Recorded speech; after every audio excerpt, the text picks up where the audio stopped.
Lord, വേഗം വരുന്ന കർത്താവായ യേശുക്രിസ്തുവിന്റെ നാമത്തിൽ എല്ലാ വിശുദ്ധന്മാർക്കും സ്നേഹവന്ദനം. ഞാൻ എപ്പോഴും പറയാറുണ്ട് എല്ലാ വിശുദ്ധന്മാർക്കും. കാരണം കർത്താവിൻ്റെ മഹത്വത്തിന് വേണ്ടി വേർതിരിക്കപ്പെട്ടവരെല്ലാവരും വിശുദ്ധന്മാരാണ് ബൈബിൾ പറയുന്നത്. അപ്പോൾ നമ്മൾ രക്ഷിക്കപ്പെട്ട നമ്മളെല്ലാവരും ഓരോ ദിവസവും രക്ഷിക്കപ്പെട്ടുകൊണ്ടിരിക്കണം. അതാണ് നമ്മുടെ ദൈഹിക രക്ഷ. അപ്പോൾ കഴിഞ്ഞ ദിവസവും നമ്മൾ ദൈഹിക രക്ഷയെക്കുറിച്ചാണ് ചിന്തിച്ചുകൊണ്ടിരുന്നത്. ഈ ദൈഹിക രക്ഷയ്ക്ക് നിദാനമായിരിക്കുന്നത് ദൈവത്തിൻ്റെ വചനം കൈക്കൊള്ളുക എന്ന് പറഞ്ഞാൽ ദൈവത്തിൻ്റെ വചനത്തെ പ്രായോഗിക ജീവിതത്തിൽ കൊണ്ടുവരിക, നമ്മുടെ ജീവിതത്തിലാക്കി തീർക്കുക. ഞാൻ ഒരിക്കൽ കൂടി ആ ഒരു വാക്യം വായിച്ചിട്ട് വീണ്ടും നമുക്ക് മുന്നോട്ട് പോകാം. യാക്കോബിൻ്റെ ലേഖനം 1-ാം അധ്യായം 21-ാം വാക്യമാണ് ഞാൻ വായിക്കാം. ആകയാൽ എല്ലാ അഴുക്കും ദുഷ്ടതയുടെ ആധിക്യവും വിട്ട് നിങ്ങളുടെ ദേഹിയെ രക്ഷിപ്പാൻ ശക്തിയുള്ളതും ഉൾനടത്തുമായ വചനം സൗമ്യതയോടെ കൈക്കൊള്ളുവിൻ. ഞാൻ നേരത്തെ പറഞ്ഞല്ലോ, ആത്മാക്കളെ എന്നുള്ള സ്ഥലത്ത് ദേഹി, നമ്മുടെ പ്രാണൻ, നമ്മുടെ ജീവനെ രക്ഷിക്കാൻ ആവശ്യമായ ദൈവത്തിൻ്റെ വചനം, അത് നമ്മൾ എന്ത് ചെയ്യണം? സൗമ്യതയോടെ കൈക്കൊള്ളണം. നമ്മുടെ ജീവിതത്തിൽ നമുക്ക് ഇന്ന് പലരും ഞാൻ കർത്താവിൽ വിശ്വസിക്കുന്നു എന്ന് പറയുന്നെങ്കിലും ആ വിശ്വാസം ശരിയായൊരു വിശ്വാസമായി കാണുന്നില്ല. ആ വിശ്വാസം അതിൽ പ്രവൃത്തിയില്ല. നമ്മൾ രക്ഷിക്കപ്പെട്ട ഒരുവൻ പ്രവൃത്തി ഉണ്ടായിരുന്നു. കാരണം നമ്മൾ എഫേസ്യർ 2:10 വായിക്കുന്ന പോലെ നമ്മൾ സൽപ്രവർത്തികൾക്കായി സൃഷ്ടിക്കപ്പെട്ടവരാണ്. അല്ലെങ്കിൽ വീണ്ടും ജനനത്തിലൂടെ നമ്മളിൽ സൽപ്രവൃത്തി ഉണ്ടാകണം. അങ്ങനെ ഉണ്ടാകുന്നില്ലെങ്കിൽ യാക്കോബ് തന്നെ ഇവിടെ യാക്കോബ് 2:17 പറയുന്നുണ്ട്, അങ്ങനെ വിശ്വാസവും പ്രവൃത്തികളില്ലാത്തതായാൽ സ്വതവേ നിർജീവമാകുന്നു. അപ്പോൾ വിശ്വാസമുണ്ടെങ്കിൽ അവിടെ പ്രവൃത്തി ഉണ്ടായിരിക്കണം. ഒരു നാണയത്തിൻ്റെ 2 വശം പോലെയാണ് വിശ്വാസവും പ്രവൃത്തിയും. കാരണം നമ്മൾ റോമാലേഖനം നമ്മൾ വായിക്കുമ്പോൾ ആ കാര്യം പൗലോസ്ലീഹ വളരെ വ്യക്തമായിട്ട് എടുത്തു പറയുന്നുണ്ട്. ഞാനത് നിങ്ങളെ ഒന്ന് വായിച്ച് കേൾപ്പിക്കാം. റോമാലേഖനം 1-ാം അധ്യായം അതിൻ്റെ 6-ാം വാക്യമാണ്. 6-ാം വാക്യത്തിൻ്റെ അവസാന ഭാഗം. വിശ്വാസത്തിന് അനുസരണം വരുത്തേണ്ടതിന്. ആ പ്രയോഗം കണ്ടോ? വിശ്വാസം ഉണ്ടെങ്കിൽ അവിടെ എന്തുണ്ട്? അനുസരണമുണ്ട്. ഞാനൊരു വ്യക്തിയെക്കുറിച്ച് കേട്ടിട്ടുണ്ട്. ആ സ്ത്രീ തൻ്റെ മകനെക്കുറിച്ച് പറഞ്ഞ സാക്ഷ്യമാണ്. എൻ്റെ മോൻ നല്ല മോനാണ്, പിന്നെ എന്ത് പറഞ്ഞാലും കേൾക്കും, രാവിലെ എഴുന്നേൽക്കും, കുളിക്കും, പല്ല് തേക്കും, എല്ലാം സ്വയമായി ചെയ്യും. ഒരു കുറവേ ഉള്ളൂ, പറഞ്ഞ അനുസരിക്കാൻ. തീർന്നില്ലേ? ഒരുപാട് നല്ല ഗുണങ്ങളുണ്ട്, പക്ഷേ ഒരു കുഴപ്പം, അനുസരണമില്ല. പ്രിയമുള്ളവരെ, നമ്മളൊരു കാര്യം, നമ്മൾ ക്രിസ്തുവിലായി കഴിഞ്ഞാൽ നമുക്ക് അത്യന്താപേക്ഷിതമായൊരു കാര്യമാണ്, നമ്മൾ വിശ്വസിക്കുന്നുവെങ്കിൽ നമുക്ക് അനുസരണമുണ്ടാകണം. ഇതേ കാര്യം ആ ലേഖനം അവസാനിക്കുമ്പോഴും അതിൻ്റെ റോമാലേഖനം തന്നെ 16-ാം അധ്യായം അതിൻ്റെ 24-ാം വാക്യത്തിൽ 16:24 പൂർവ്വകാലങ്ങളിൽ മറഞ്ഞിരുന്നിട്ട് ഇപ്പോൾ വെളിപ്പെട്ട് വന്നതും നിത്യദൈവത്തിൻ്റെ നിയോഗപ്രകാരം സകല ജാതികൾക്കും വിശ്വാസത്തിൻ്റെ അനുസരണത്തിനായി ആണോ? എന്താണ് വിശ്വാസത്തിൻ്റെ അനുസരണം? അതാ വലിയ കാര്യം. നമുക്കിന്ന് വിശ്വാസമുണ്ട്, അനുസരണമുണ്ടോ? യഥാർത്ഥ രക്ഷിക്കപ്പെട്ട ഒരു വ്യക്തിക്ക് വിശ്വാസത്തോടുകൂടെ അനുസരണം അനിവാര്യമാണ്. അത് വളരെ ഊന്നിപ്പറയുന്ന ഒരു വാക്യമാണ് യോഹന്നാന്റെ സുവിശേഷം 3-ാം അധ്യായം അതിൻ്റെ 36-ാം വാക്യം. വളരെ ശ്രദ്ധിക്കേണ്ട ഒരു വാക്യമാണ്. പുത്രനിൽ വിശ്വസിക്കുന്നവന് നിത്യജീവനുണ്ട്. ആർക്ക്? പുത്രനിൽ വിശ്വസിക്കുന്നവർക്ക്. എന്നിട്ട് അടുത്ത ഭാഗം നോക്കണേ. പുത്രനെ അനുസരിക്കാത്തവനോ? അവിടെ വിശ്വാസം തന്നെ വരണ്ടേ? അല്ല, അവിടെ വന്നിരിക്കുന്നത് അനുസരണമെന്നാണ്. അപ്പോൾ വിശ്വസിക്കുന്ന ഒരു വ്യക്തി എന്ത് ചെയ്യണം? അനുസരിക്കണം. അപ്പോൾ അങ്ങനെ അനുസരണമില്ലാത്ത വിശ്വാസമാണെങ്കിൽ ആ വിശ്വാസത്തിന് ദൈവസന്നിധിയിൽ യാതൊരു വിലയില്ല. അപ്പോൾ നമ്മുടെ ജീവിതത്തിൽ ഞാൻ വിശ്വസിക്കുന്നു എന്ന് പറയുമ്പോൾ അതോടൊപ്പം നമുക്ക് പ്രവൃത്തി ഉണ്ടാകണമെന്ന് തന്നെയാണ് വചനം പറയുന്നത്. അതിനെ എത്ര പേര് ഏതെല്ലാം നിലയിൽ മാട്ടിക്കൂട്ടി കളയുന്നറിയാമോ?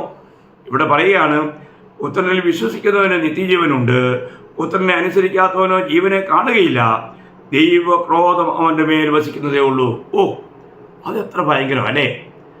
അപ്പോൾ ഞാനൊരു വിശ്വാസിയാണെന്ന് പറയുന്നെങ്കിലും നമ്മളിൽ ആ വിശ്വാസത്തിൻ്റെ പ്രവൃത്തി വെളിപ്പെടുത്തില്ല എങ്കിൽ അവൻ്റെ വിശ്വാസം അവനെ രക്ഷിക്കുന്നില്ല. ആ രക്ഷ ആത്മരക്ഷയെക്കുറിച്ചല്ല കേട്ടോ, ഇത് പ്രാണന്റെ രക്ഷയെക്കുറിച്ചുള്ള വിഷയമാണ്. പ്രാണന്റെ രക്ഷ അവനിൽ നടക്കുന്നില്ല എന്നുള്ളതാണ് സത്യം. അപ്പോൾ വിശ്വാസം എവിടെയുണ്ടോ അവിടെ അനുസരണമുണ്ട്, അവിടെ ദൈവത്തെ പ്രതിബിംബിക്കുന്ന ഒരു ജീവിതമുണ്ട്, ദൈവം പറഞ്ഞിരിക്കുന്ന കാര്യങ്ങൾ ആ വ്യക്തിയിൽ നടക്കും. നമുക്കറിയാം, നമ്മൾ പൗലോസ്യാരുടെ തന്നെ ജീവിതത്തിലെ തൻ്റെ തന്നെ ഒരു വലിയ സാക്ഷ്യം നമുക്ക് തിമോത്തിയോസിൻ്റെ ലേഖനത്തിൽ കാണാം. 1 തിമോത്തി 1-ാം അധ്യായം അതിൻ്റെ 13-ാം വാക്യം. മുമ്പേ ഞാൻ ദൂഷകരും ഉപദ്രവിയും നിഷ്ഠൂരനുമായിരുന്നു, എങ്കിലും അവിശ്വാസത്തിൽ അവിശ്വാസത്തിൽ അറിയാതെ ചെയ്തതാകൊണ്ട് എനിക്ക് കരുണ ലഭിച്ചു. അപ്പോൾ അന്ന് താൻ വിശ്വാസിയായിരുന്നില്ല പറഞ്ഞത്. എപ്പോഴാണ് വിശ്വാസിയായിത്തീർന്നേ? കർത്താവിനെ പ്രാപിച്ചപ്പോൾ. പ്രിയമുള്ളവരെ, കർത്താവായ യേശു ക്രിസ്തുവിന് പുറത്ത് ഒരു സത്യമില്ല, നിത്യമായവ ഒന്നുമില്ല. ഈ കാര്യം നമ്മൾ മനസ്സിലാക്കണം.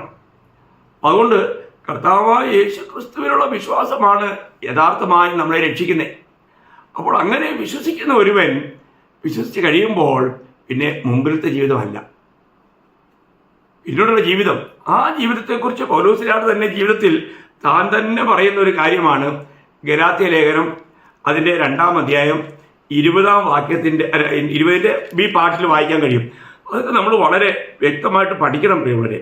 അവിടെ വായിക്കുന്നതിനറിയോ, ഇപ്പോൾ ഞാൻ ജഡത്തിൽ ജീവിക്കുന്നതോ എന്നെ സ്നേഹിച്ച് എനിക്ക് വേണ്ടി തന്നെത്താൻ ഏൽപ്പിച്ചു കൊടുത്ത ദൈവപുത്രങ്ങളുള്ള വിശ്വാസത്താൽ അത്രയും ജീവിക്കുന്നത്. കണ്ടോ, ഞാൻ ഇന്ന് വിശ്വാസത്താൽ ജീവിക്കുന്നു. ക്രിസ്തീയ ജീവിതം വിശ്വാസത്താലുള്ള ജീവിതമാണ്, കാഴ്ചയാലല്ല, വിശ്വാസത്താൽ. നമ്മളാരും കർത്താവായ യേശു ക്രിസ്തുവിനെ കണ്ടിട്ടില്ല, എന്നാൽ വിശ്വാസത്താൽ നമ്മൾ കർത്താവിനെ അനുസരിക്കുന്നു. ആ കർത്താവ് നമുക്ക് കാണിച്ചെന്ന മാതൃകയെ പിൻപറ്റുവാനായിട്ട് നമ്മളെ തന്നെ ഏൽപ്പിക്കുന്നു. ഇവിടെ മുമ്പേ നമ്മളായിരുന്ന അവസ്ഥയല്ല ഇന്ന് ക്രിസ്തുവിനുള്ള വിശ്വാസത്താൽ ക്രിസ്തുവിനെ നാം ജീവിക്കുക. ഇന്ന് യഥാർത്ഥമായി ഞാൻ ക്രിസ്തുവിന് ജീവിക്കുന്നുണ്ടോ? ക്രിസ്തുവാണോ ഇന്ന് ഇനി ജീവിക്കുന്നത്? എന്നാൽ എനിക്ക് ജീവിക്കുന്നത് ക്രിസ്തു, മരിക്കുന്നത് ലാഭം എന്നാണ് ഫിലിപ്പിയർ 1:21 പൗലോസ് പറയുന്നത്. അപ്പോൾ എനിക്ക് ജീവിക്കുന്നത് ക്രിസ്തുവാണ്, അതാണ് വിശ്വാസം. അപ്പോൾ നമ്മുടെ ജീവിതത്തിൽ നമ്മുടെ ദൈഹിക രക്ഷയിൽ നമുക്ക് വളരുവാനായിട്ട് ദൈവം നമുക്ക് കൃത്യമായ ഒരു വ്യവസ്ഥ വെച്ചിട്ടുണ്ട്. ആ പാതയിലൂടെ തന്നെ നാം മുന്നേറണം. അപ്പോൾ ഞാൻ അതിലേക്കായിട്ട് നിങ്ങളെ ഇന്ന് വീണ്ടും മുമ്പോട്ട് കൊണ്ടുപോകാൻ ആഗ്രഹിക്കുന്നത് റോമാലേഖനം അതിൻ്റെ 12-ാം അധ്യായത്തിൻ്റെ 2-ാം വാക്യം വായിച്ചുകൊണ്ടാണ്. റോമാലേഖനം 12-ാം അധ്യായം 2-ാം വാക്യം. ഈ ലോകത്തിന് അനുരൂപരാകാതെ നന്മയും പ്രസാദവും പൂർണ്ണതയുമുള്ള ദൈവഹിതം ഇന്നതെന്ന് തിരിച്ചറിയേണ്ടതിന് മനസ്സ് പുതുക്കി രൂപാന്തരപ്പെടുവേ. അപ്പോൾ ഇവിടെ നാം രക്ഷിക്കപ്പെട്ട നാം ഓരോരുത്തരും നമ്മളിൽ നടക്കേണ്ട 2 കാര്യങ്ങൾ എടുത്തു പറഞ്ഞിരിക്കുക. അത് വളരെ ശ്രദ്ധിക്കണം. 1, നമ്മൾ അനുരൂപരാകണം. 2, നാം രൂപാന്തരപ്പെടണം. ഈ 2 കാര്യങ്ങൾ ഓരോ ദിവസവും നമ്മളിൽ നടക്കേണ്ട ഒരു പ്രക്രിയ. വളരെ ശ്രദ്ധിക്കണേ. നമ്മൾ ഈ ലോകത്തിന് അനുരൂപരാകരുത്. പിന്നെ നമ്മൾ ആർക്ക് അനുരൂപരാകണം? ക്രിസ്തുവിന്, പുത്രനോട് നമ്മൾ അനുരൂപരാകണം. ഓരോ ദിവസവും എനിക്ക് കർത്താവിനുള്ള വളർച്ച, ഞാൻ കർത്താവിനോട് അനുരൂപനായിക്കൊണ്ടിരിക്കുന്ന ഒരു അനുഭവമാണ്. വളരെ നമ്മുടെ ജീവിതത്തിൽ നമ്മൾ ശരിക്കും മനസ്സിലാക്കേണ്ട ഒരു കാര്യമാണ്. അപ്പോൾ ഇവിടെ ഒരു കാര്യം പ്രത്യേകം ശ്രദ്ധിക്കുക. അനുരൂപരാകുക എന്ന് പറഞ്ഞാൽ ഒരു സാധനത്തെ മറ്റൊന്നിൻ്റെ രൂപത്തിൽ വാർത്തെടുക്കുന്നു. അതിനാണ് അനുരൂപരാകുക എന്ന് പറയുന്നത്. ഒരു സാധനത്തെ മറ്റൊന്നിൻ്റെ രൂപത്തിൽ വാർത്തെടുക്കുക. അപ്പോൾ ഇവിടെ നാം പുത്രന്റെ സ്വരൂപത്തോട് അനുരൂപരാകുവാൻ നമുക്ക് ഓർമ്മയുണ്ടാവും. റോമാലേഖനം 8-ാം അധ്യായം അതിൻ്റെ 29-ാം വാക്യം നിങ്ങൾക്ക് ഓർമ്മയുണ്ടാവും. അവൻ മുന്നറിഞ്ഞവരെ തൻ്റെ പുത്രൻ അനേക സഹോദരന്മാരിൽ ആദിജാതനാകേണ്ടതിന് അവൻ്റെ സ്വരൂപത്തോട് അനുരൂപരാകുവാൻ മുൻ നിയമിച്ചിരിക്കുന്നു. അവൻ്റെ സ്വരൂപത്തോട് അനുരൂപരാകുവാൻ, പുത്രൻ്റെ സ്വരൂപത്തോട് അനുരൂപരാകുവാൻ വേണ്ടി നമ്മൾ മുൻ നിയമിക്കപ്പെട്ടവരാണ്. ദൈവം നമ്മളെ അതിനുവേണ്ടിയാണ് നിയമിച്ചിരിക്കുന്നത്. അപ്പോൾ നമ്മുടെ കർത്തവ്യം ഓരോ ദിവസവും നമ്മൾ പുത്രനെ പോലെ ആയിത്തീർന്നുകൊണ്ടിരിക്കുക. അത് നമ്മൾ ദൈവത്തിൻ്റെ വചനത്തെ പ്രാപിച്ച് അതിൽ നിലനിൽക്കുമ്പോൾ മാത്രം, അതിനെ അനുസരിക്കുമ്പോൾ മാത്രം നമ്മൾ നടക്കുന്ന കാര്യമാണ്. അപ്പോൾ ഒരിക്കൽ നമ്മളിൽ അനുസരണക്കേടിൻ്റെ ആത്മാവായിരുന്നു, എന്നാൽ ഇന്ന് നമ്മളിൽ അനുസരണത്തിൻ്റെ ആത്മാവാണ്. അബ്ബാ പിതാവേ എന്ന് വിളിക്കുന്ന പുത്രത്വത്തിൻ്റെ ആത്മാവാണ്. അപ്പം അതുകൊണ്ട് നമുക്ക് ദൈവത്തെ അനുസരിക്കുവാൻ ഇന്ന് നമുക്ക് വിഷമമില്ല. നമ്മൾ ഈ ആത്മാവിനെ അനുസരിച്ച് ജീവിക്കുന്നുവെങ്കിൽ നമുക്ക് അനുസരിക്കുവാൻ യാതൊരു ബുദ്ധിമുട്ടും നേരിടുകയില്ല. അപ്പോൾ ഒന്ന്, നമ്മൾ ഈ ലോകത്തോട് അനുരൂപരാകരുത്. അവിടെ ഞാൻ വായിച്ച ആ 12:2 നമ്മൾ വായിച്ചോ, നിങ്ങൾ ശ്രദ്ധിച്ചോ? ഈ ലോകത്തിന് അനുരൂപരാകാതെ. അപ്പോൾ ഈ ലോകത്തിന് നമ്മൾ അനുരൂപരാകരുത്. എന്തുകൊണ്ടാകരുത്? കാരണം നമ്മളെ കർത്താവ് ഈ ലോകത്തു നിന്നും വീണ്ടെടുത്തു. നമ്മളിവിടെ യോഹന്നാന്റെ സുവിശേഷം 15-ാം അധ്യായം അതിൻ്റെ 19-ാം വാക്യത്തിൽ വായിക്കുന്നത്, നിങ്ങൾ ലോകക്കാരായിരുന്നു എങ്കിൽ ലോകം തനിക്ക് സ്വന്തമായതിനെ സ്നേഹിക്കുമായിരുന്നു. എന്നാൽ നിങ്ങൾ ലോകക്കാരായിരിക്കാതെ ഞാൻ നിങ്ങളെ ലോകത്തിൽ നിന്നും തിരഞ്ഞെടുത്തതുകൊണ്ട് ലോകം നിങ്ങളെ പകയ്ക്കുന്നു. അപ്പോൾ നിങ്ങൾ ലോകക്കാരായിരിക്കരുത്. ഇന്ന് നിങ്ങൾ ലോകക്കാരല്ല. ഇന്ന് നമ്മൾ ലോകക്കാരെ പോലെ ജീവിക്കേണ്ടവരല്ല. അതേ വാക്യങ്ങൾ തന്നെ അതേ കർത്താവിൻ്റെ മഹാപുരോഹിത പ്രാർത്ഥനയിൽ എടുത്തെടുത്ത് കർത്താവ് പറയുന്ന കാര്യമുണ്ട്. 17:14, യോഹന്നാൻ 17:14. ഞാൻ അവർക്ക് നിന്റെ വചനം കൊടുത്തിരിക്കുന്നു. ഞാൻ ലൗകികനല്ലാത്തതുപോലെ അവരും ലൗകികന്മാരല്ലായകൊണ്ട് ലോകം അവരെ പകച്ചു. അപ്പോൾ കർത്താവ് ലോകക്കാരനായിരുന്നോ? അല്ല. അപ്പോൾ ഈ ലോകക്കാരല്ലാത്ത നിലയിൽ നമ്മൾ ജീവിക്കുമ്പോൾ ഈ ലോകക്കാർ നമ്മളെ പകയ്ക്കും. അതിൻ്റെ 17:16 വാക്യം, യോഹന്നാൻ സുവിശേഷം 17:16. ഞാൻ ലൗകികനല്ലാത്തതുപോലെ അവരും ലൗകികന്മാരല്ല. കണ്ടോ? അപ്പോൾ ഇവിടെ തീർത്തും വ്യക്തമായിട്ടും കർത്താവ് തനിക്ക് വേണ്ടി വിളിച്ച് വേദനിക്കപ്പെട്ട തൻ്റെ ജനത്തെക്കുറിച്ച് കർത്താവിനുള്ള സാക്ഷ്യം, അവർ ലൗകികന്മാരല്ല. അപ്പോൾ ഇന്ന് നമ്മൾ എങ്ങനെയുണ്ട്? അപ്പോൾ ഈ ലോകം നമ്മൾ ഒരു നിലയിലും സ്വാധീനിക്കാൻ പാടില്ല. ഞാൻ ഒരു കാര്യം പറയട്ടെ, നമ്മൾ ഈ ലോകപ്രകാരം ഇന്ന് അനേകരും ലോകപ്രകാരമുള്ള ചില ക്രമീകരണങ്ങളിലൂടെയാണ് പോകുന്നത്. എന്നാൽ നമ്മൾ ആ ക്രമത്തിൽ നിന്നെല്ലാം പുറത്തു വന്നവരാണ്. ഇന്ന് ലോകത്തിൻ്റെ ആചരണങ്ങൾക്കോ ലോകത്തിൻ്റെതായിരിക്കുന്ന രീതികൾക്കോ നമ്മളിൽ സ്വാധീനം ചെലുത്താൻ പാടില്ല. അതിൽ നമ്മൾ ശ്രദ്ധിക്കണം. ഒരിക്കലും നമ്മൾ ലോകക്കാരെ പോലെ ജീവിക്കുവാൻ നമ്മളെ തന്നെ വിട്ടുകളയരുത്. അല്ല, ഇന്ന് എത്രയോ പേര് ടൈം പാസിന് വേണ്ടിയിട്ട് അവിടെ എവിടെയും പോയിരുന്ന് ഇവിടുത്തെയും കാര്യങ്ങളെല്ലാം പറഞ്ഞ് ടൈം പാസ് ചെയ്യുന്നു. നമുക്കങ്ങനെ ടൈം പാസ് ചെയ്യാൻ സമയമുണ്ടോ? ഒട്ടും സമയമില്ല. നമുക്ക് എത്ര സമയം ലഭിച്ചാലും കർത്താവിനോട് ചെലവഴിക്കാൻ, ദൈവവചനം വായിക്കാനും ധ്യാനിക്കാനും പ്രാർത്ഥിക്കാനും പോലും നമുക്ക് സമയം തികയുന്നില്ല. നോക്കണം. എന്നാൽ ലോകക്കാർക്കോ ഇഷ്ടംപോലെ ലോകകാര്യങ്ങൾ പറഞ്ഞുകൊണ്ട് എങ്ങനെയും ജീവിക്കാം. പ്രിയമുള്ളവരെ, നമ്മൾ അങ്ങനെയല്ല. നമ്മുടെ സമയത്തിൻ്റെ വില മനസ്സിലാക്കി നമ്മൾ കർത്താവിനോടുകൂടെ നമ്മൾ സമയം ചെലവഴിക്കണം. ദൈവവചനത്തോടു കൂടെ നമ്മൾ വചന സമയം ചെലവഴിക്കണം. അതാ ദൈവം നമ്മളിൽ നിന്ന് ആഗ്രഹിക്കുന്നത്. അപ്പോൾ അതിന് നമുക്ക് കഴിയുന്നുണ്ടോ? അപ്പോൾ ഈ ലോകമയത്വത്തിൽ ജഡീരായിരിക്കുന്ന വിശ്വാസികൾ അവരെന്ത് ചെയ്യും? അവർ ലോകപ്രകാരമുള്ള പരിപാടികളിലും അവരുടേതായിരിക്കുന്ന കാര്യങ്ങളെല്ലാം സംബന്ധിച്ച് ജീവിക്കും. അങ്ങനെ ഒരു കോംപ്രമൈസ് ജീവിതം നയിക്കുന്ന ഒരുപാട് വിശ്വാസികളെ നമുക്ക് ഈ ലോകത്തിൽ കാണാൻ പറ്റും. അവരുടെ പ്രാണന്റെ രക്ഷയെ തകർത്ത് കളയുക. അവർക്ക് നിത്യതയിൽ വലിയ നഷ്ടങ്ങൾ വന്നു ഭവിക്കും. അതിനെക്കുറിച്ച് അവർക്ക് ചിന്താഭാരമില്ല. അപ്പോൾ ഒന്ന്, നമ്മൾ ഓരോ ദിവസവും കർത്താവിനോട്, പുത്രനോട് അനുരൂപപ്പെടുക. അവൻ്റെ സ്വരൂപത്തോട് നാം അനുരൂപപ്പെടുക. രണ്ടാമത്തെ കാര്യം, നാം രൂപാന്തരപ്പെടുക. നമ്മുടെ ആന്തരിക മനസ്സ് പുതുക്കത്തെ, നമ്മുടെ ആന്തരിക മനസ്സിൻ്റെ പുതുക്കത്തെ കാണിക്കുന്ന കാര്യമാണ് നമ്മുടെ രൂപാന്തരം. അപ്പം അതിനെ നമ്മൾ എന്ത് ചെയ്യണം? ദൈവത്തിൻ്റെ സത്യവചനത്തെ മുറുകെ പിടിക്കണം. ദൈവത്തിൻ്റെ ഉപദേശങ്ങളിൽ ഒരിക്കലും വിട്ടുവീഴ്ച ചെയ്യാൻ പാടില്ല. അപ്പോൾ ഓരോ ദിവസവും നമ്മൾ അവിടുത്തെ അതേ പ്രതിമയായി നമ്മൾ രൂപാന്തരപ്പെടണമെങ്കിൽ നമ്മൾ ഈ വചനം കൈക്കൊണ്ടുകൊണ്ട് വചനം ഭക്ഷിച്ച് വചനം കുടിച്ച് അവനെപ്പോലെ ആയിത്തീരുന്ന എന്നെ തിന്നുന്നവൻ എന്മൂലം ജീവിക്കും. അപ്പോൾ നമ്മൾ എന്ത് തിന്നുന്നോ നമ്മൾ അതായിത്തീരും. നമ്മൾ കർത്താവിനെ ഭക്ഷിക്കുന്നുവെങ്കിൽ, കർത്താവിനെ പാനം ചെയ്യുന്നുവെങ്കിൽ നമ്മൾ കർത്താവിനെ പോലെ ആയിത്തീരും. ഓരോ ദിവസവും നമ്മളിൽ ഈ മാനസാന്തരം, ഈ ഒരു മനസ്സിൻ്റെ രൂപാന്തരം നമ്മളിൽ നടക്കണം. അങ്ങനെ വരുമ്പോൾ എന്തായിരിക്കും? നമ്മൾ 2 തെസ്സലോനിക്കർ 2-ാം അധ്യായത്തിൽ 2 തെസ്സലോനിക്കർ അതിൻ്റെ 2-ാം അധ്യായം അതിൻ്റെ 14-ഉം 15-ഉം വാക്യം വായിക്കുമ്പോൾ നമ്മുടെ കർത്താവായ യേശു ക്രിസ്തുവിൻ്റെ മഹത്വം പ്രാപിപ്പാനല്ലോ അവൻ ഞങ്ങളുടെ സുവിശേഷ ഘോഷണത്താൽ നിങ്ങളെ രക്ഷയ്ക്ക് വിളിച്ചത്. ആകയാൽ സഹോദരന്മാരെ, നിങ്ങൾ ഉറച്ചു നിന്ന് ഞങ്ങൾ വാക്കിനാലോ ലേഖനത്താലോ ഉപദേശിച്ചു തന്ന പ്രമാണങ്ങളെ മുറുകെ പിടിച്ചുകൊള്ളുവീൻ. ഞങ്ങൾ ഉപദേശിച്ചു തന്ന പ്രമാണങ്ങളെ മുറുകെ പിടിച്ചുകൊള്ളുവീൻ. പ്രിയമുള്ളവരെ, നമ്മൾ ദൈവത്തിൻ്റെ വചനത്തിൻ്റെ ഉപദേശങ്ങളെ മുറുകെ പിടിക്കണം. അതിലൊരിക്കലും അയവ് വരുത്തരുത്. ഇന്ന് അനേകർക്കും ഉപദേശമൊന്നും വേണ്ട.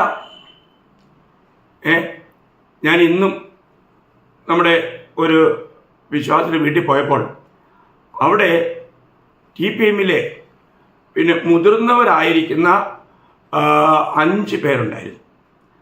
ഞാൻ അവരോട് അല്പസമയം വചനം പറഞ്ഞിട്ട് ഞാൻ അവരോട് ചോദിച്ചു, നിങ്ങൾ രക്ഷിക്കപ്പെട്ടോ എന്ന് ചോദിച്ചിട്ട് അറിയത്തില്ല. നിങ്ങളിന്ന് മരിച്ചാൽ എവിടെ പോകും അതറിയത്തില്ല. എന്തൊരു ദുഃഖകരമാണ് പ്രിയമുള്ളവരെ. വിശ്വാസികളാണെന്ന ലേബൽ. എന്താ കാരണം? അവർ ദൈവത്തിൻ്റെ സത്യവചനത്തെ മുറുകെ പിടിക്കുന്നില്ല. കർത്താവിൻ്റെ ഉപദേശങ്ങളെ അവർ സ്വീകരിച്ചിട്ടില്ല. അവർക്ക് യഥാർത്ഥമായിട്ടുള്ള ഒരു രക്ഷാനുഭവം ഇല്ല. അവരോട് പറഞ്ഞു, നിങ്ങൾ സ്നാനപ്പെട്ട സ്വർഗത്തിൽ പോകും. അപ്പോൾ ഉപദേശം എന്നാന്നറിയത്തില്ല. ആർക്കാ സ്നാനം? വിശ്വസിക്കുന്നവർക്കാ. പക്ഷേ വിശ്വാസം എന്നാന്നറിയത്തില്ല. ശിഷ്യന്മാർക്കാ, വചനം കൈക്കൊണ്ടവർക്കാ, വീണ്ടും ജനിച്ചവർക്കാ, പാപത്തിന് മരിച്ചവർക്കാ. ഇതിനെക്കുറിച്ചൊന്നും അറിയത്തില്ല. അപ്പോൾ വചനത്തിൻ്റെ ഉപദേശങ്ങൾ അറിയത്തില്ലാതെ ജീവിക്കുന്ന ഒരു വലിയ കൂട്ടം ജനം ഇന്ന് വാസ്തവത്തിൽ അങ്ങനെ എത്രയോ ആൾക്കാരുണ്ട് പ്രിയമുള്ളവരെ. നമ്മുടെ ദൈവത്തിൻ്റെ വചനത്തിൻ്റെ ഉപദേശങ്ങളെ നാം മുറുകെ പിടിക്കണം. വചനത്തെ മുറുകെ പിടിക്കുന്നില്ല എങ്കിൽ അടിസ്ഥാനം തെറ്റിയാൽ നീതിമാൻ എന്ത് ചെയ്യും? സങ്കീർത്തനം 11:3 നിങ്ങൾക്കറിയാലോ. ഞാനൊരു കാര്യം പറയട്ടെ, നമുക്ക് ശരിയായിരിക്കുന്ന സത്യ ഉപദേശം, ആ ഉപദേശങ്ങളെ നമ്മൾ കൈക്കൊള്ളണം. ഒരുപാട് കാര്യങ്ങൾ അതിനെക്കുറിച്ച് വായിക്കാറുണ്ടെങ്കിലും ഞാൻ എല്ലാം ഒന്നും ഇപ്പോൾ വായിക്കുന്നില്ല. നമ്മൾ 2 യോഹന്നാൻ അതിൻ്റെ 9 മുതൽ 11 വരെ വായിക്കുമ്പോൾ യോഹന്നാൻ എടുത്തു പറയുന്ന ഒരു കാര്യം ഞാൻ വായിച്ച് കേൾപ്പിക്കാം. ക്രിസ്തുവിൻ്റെ ഉപദേശം നിലനിൽക്കാതെ അതിൽ കിടന്നു പോകുന്ന ഒരുത്തരും ദൈവമില്ല. ഉപദേശത്തിൽ നിലനിൽക്കുന്നവനോ പിതാവും പുത്രനുമുണ്ട്. ഒരുത്തൻ ഈ ഉപദേശവും കൊണ്ട് അല്ലാതെ നിങ്ങളുടെ അടുക്കൽ വന്നുവെങ്കിൽ അവന് വീട്ടിൽ കൈക്കൊള്ളരുത്. അവന് കുശലം പറയുകയരുത്. അവന് കുശലം പറയുന്നവൻ അവൻ്റെ ദുഷ്പ്രവൃത്തികൾക്ക് കൂട്ടാളിയല്ലോ.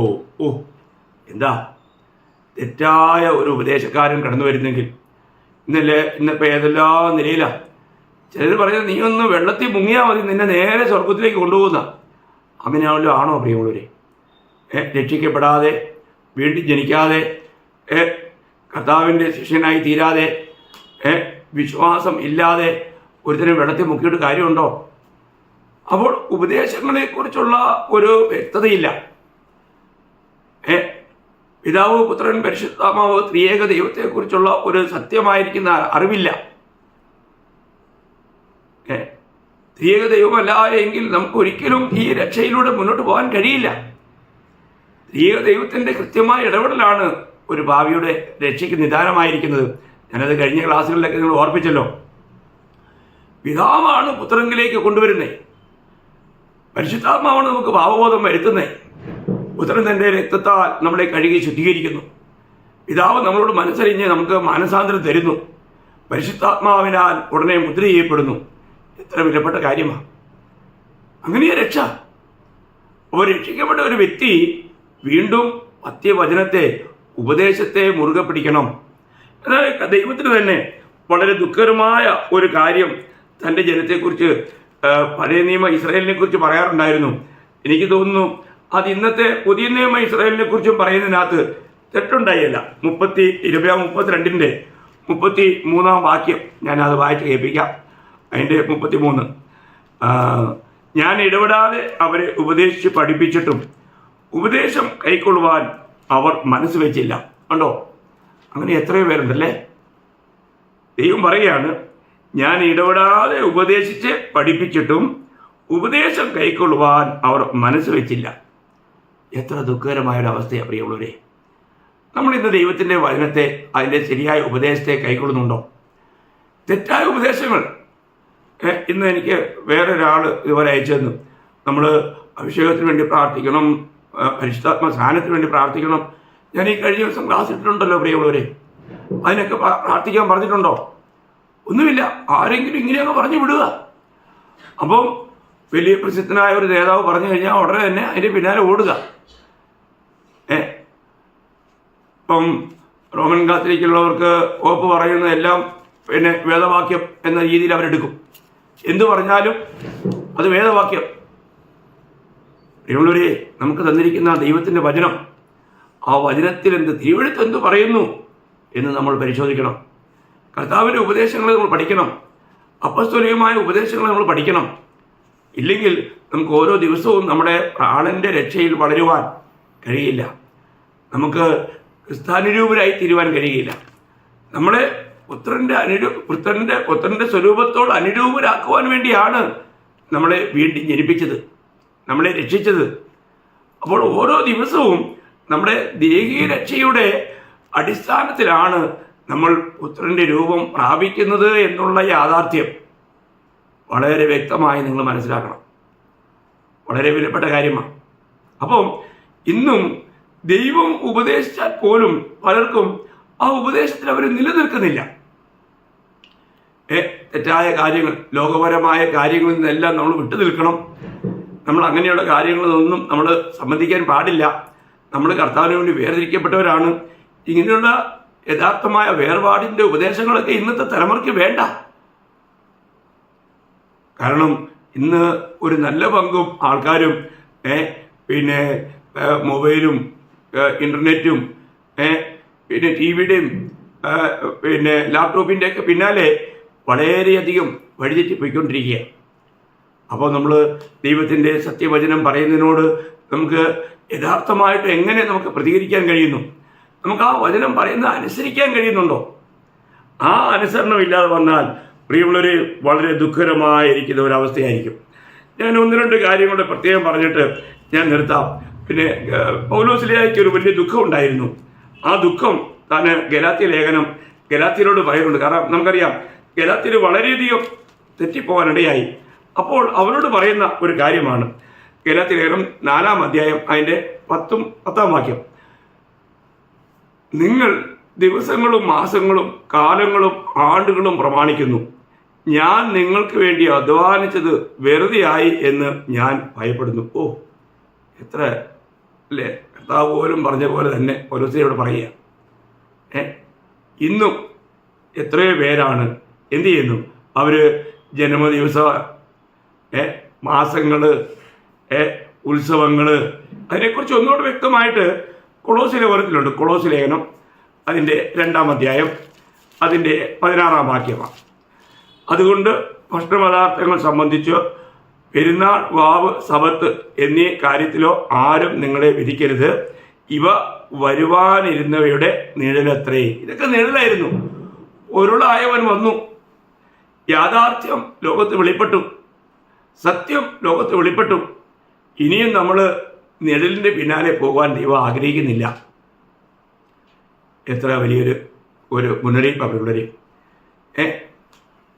ഇന്നും നമ്മൾ ഇന്ന് നമുക്കറിയാം ചിലർ വാശി പിടിക്കും. നമ്മൾ ശനിയാഴ്ച അല്ലെങ്കിൽ സബത്ത് ആചരിക്കണം. സബത്ത് ആചരണത്തിന് പിന്നാലെ ഒരുപാട് പേര് തെറ്റിപ്പോകാറുണ്ട്. ഒരു സബത്ത് മിഷൻ എന്ന് പറഞ്ഞൊരു മിഷൻ തന്നെയുണ്ടല്ലോ. നമ്മൾ മനസ്സിലാക്കണം, സബത്ത് എന്നുള്ളത് പുതിയ നിയമസഭയ്ക്കുള്ള കാര്യമേ അല്ല പ്രിയമുള്ളവരെ. വീണ്ടും ന്യായപ്രമാണത്തിലേക്ക് തിരികെ പോകല്ലേ. സബത്ത് ഇസ്രായേൽ ജനത്തിന് മാത്രമുള്ള കാര്യമാണ്. ഞാൻ ഒരു വാക്യം, അനേക കാര്യങ്ങളുണ്ടെങ്കിൽ ഒരു വാക്യം ഞാൻ വായിച്ച് കേൾപ്പിക്കാം. പുറപ്പാട് പുസ്തകം അതിൻ്റെ 31-ാം അധ്യായത്തിൻ്റെ 16-ഉം 17-ഉം വാക്യമാണ്. ആകയാൽ ഇസ്രായേൽ മക്കൾ തലമുറയായി ശബത്തിനെ നിത്യനിയമമായിട്ട് ആചരിക്കേണ്ടതാകുന്നു. നോക്കണം, ആര്? ഇസ്രായേൽ മക്കൾ. ഇത് സഭയുമായിട്ടുള്ള ബന്ധമല്ല, പുതിയ നിയമസഭയ്ക്കുള്ള കൽപ്പനയൊന്നുമല്ല. എടുത്തു വായിക്കട്ടെ ഒന്നുകൂടെ. ആകയാൽ ഇസ്രായേൽ മക്കൾ തലമുറയായി ശബത്തിനെ നിത്യനിയമമായിട്ട് ആചരിക്കേണ്ടതിന് ശബത്തിനെ പ്രമാണിക്കണം. അത് എനിക്കും ഇസ്രായേൽ മക്കൾക്കും മധ്യേ എന്നേക്കും ഒരു അടയാളമാകുന്നു. അപ്പോൾ ഇത് എന്നേക്കുമുള്ള അവർക്ക് കൊടുത്തിരിക്കുന്ന അടയാളമാണ് പ്രിയമുള്ളവരെ. ഇന്നും അവരത് ആചരിക്കുന്നുണ്ട്. എന്നാൽ ദൈവസഭയ്ക്ക് അങ്ങനെ ഒരു ആചരണത്തെക്കുറിച്ച് പുതിയ നിയമം നമ്മളെ പഠിപ്പിക്കുന്നില്ല. അതുകൊണ്ട് പറയുന്നതിൻ്റെ കാര്യം എന്തെന്ന് ചോദിച്ചാൽ, നമ്മൾ ഇങ്ങനെയുള്ള തെറ്റായ ഉപദേശങ്ങളിലും തെറ്റായ ആചരണങ്ങളിലും പെട്ട് ദൈവത്തിൻ്റെ ആ തിരുഹൃദയത്തെ ദുഃഖിപ്പിക്കുന്നവരാകരുത്. നമ്മുടെ പ്രാണന്റെ രക്ഷയിൽ നിന്ന് നമ്മൾ വീണു പോകാൻ ഇടയാകരുത്. ഓരോ ദിവസവും കൃത്യതയോടുകൂടി കർത്താവിൻ്റെ പഠിപ്പിക്കലുകളെ, ശിഷ്യന്മാരുടെ പഠിപ്പിക്കലുകളെ നമ്മൾ ശരിയായി മനസ്സിലാക്കണം. അത് മനസ്സിലാക്കിയില്ല എങ്കിൽ നമ്മൾ വഞ്ചിക്കപ്പെടാം. ഒരുപാട് കാര്യങ്ങൾ നമ്മൾ ഈ വിഷയത്തിൽ പഠിക്കേണ്ടതുണ്ട്, അറിയേണ്ടതുണ്ട്. വരും ദിവസങ്ങളിൽ നമുക്കത് കൂടുതൽ ആഴമായിട്ട് പഠിക്കാം. കർത്താവ് ഈ വചനങ്ങളാൽ നിങ്ങളെല്ലാവരെയും ധാരാളമായിട്ട് സഹായിക്കട്ടെ. കർത്താവിൻ്റെ നാമം മാത്രം ഇന്നും എന്നേക്കും മഹത്വപ്പെടുമാറാകട്ടെ. ആമേൻ.